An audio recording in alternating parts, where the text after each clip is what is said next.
Belief is the single most important thing you could ever give to someone.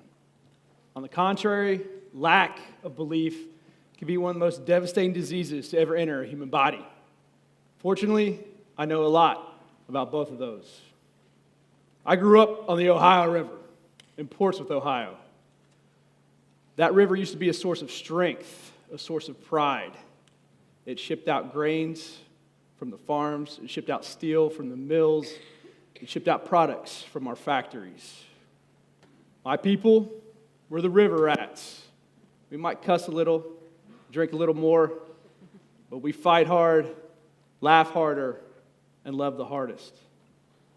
Growing up as a kid, you'd ride your bikes, you'd play in the woods, and you'd cruise the strip. I loved that place growing up.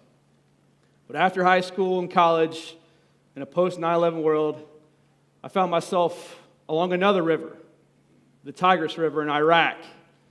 People often ask me what it was like to be in Iraq, and that answer is different for everyone, but for me, I had never felt such pride and purpose in my life. I was an intelligence officer assigned to a special forces unit, and I had the honor to learn from some of the best and brightest minds in the military. After leaving the Army, I moved back home. Somehow or another, I landed a gig with the Federal Service close to my hometown. From the outside, it looked like I was living the dream. Federal gig, plenty of money, retirement, benefits, the whole nine.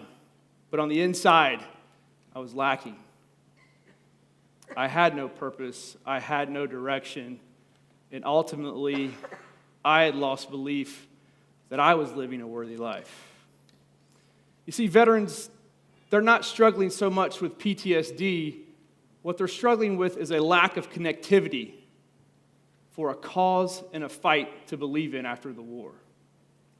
So I did what any sane and normal person would do.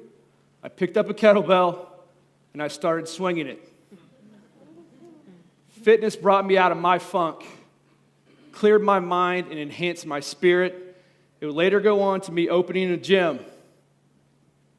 that would change my life and the lives of others. See, what I found through my gym, I'd found a new unit, and I'd found a new mission.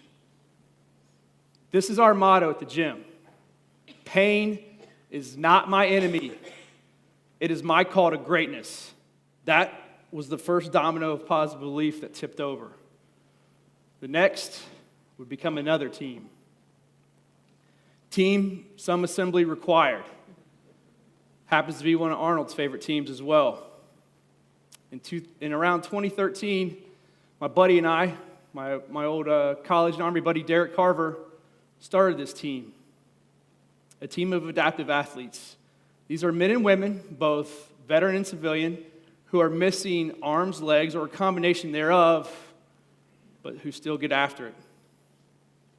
Our main message through them is to believe that no matter what the circumstances, you can always adapt and therefore overcome. These men and women are walking embodiments of grit and determination. A few years after Team Star was established, there was a female member inside of my gym by the name of Renee. She started making all-natural products.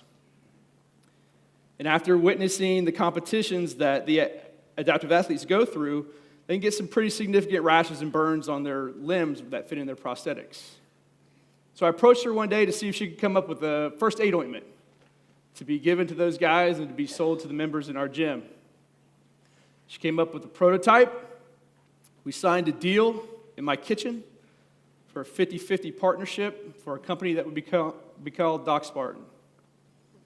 A year from that time in my kitchen, we were in Hollywood filming an episode for Shark Tank. And I know you guys are dramatically disappointed I'm not wearing those shorts here today. But they've been retired. Luckily, a shark by the name of Robert Herjavec believed in us too. Gave us a shot. And since that time, we've shipped out tens of thousands of units that we make ourselves and ship out of ourselves in the other half of the gym down in Portsmouth. Now, more than ever, we all need to find a way to believe in ourselves again. And to understand, to do that, you will encounter pain. But you got to find that fight in your backyard. You got to find your tribe, and you got to arm yourself through training. It will be painful. But my friends, remember, pain is not your enemy. It could just be your call to greatness. Thank you.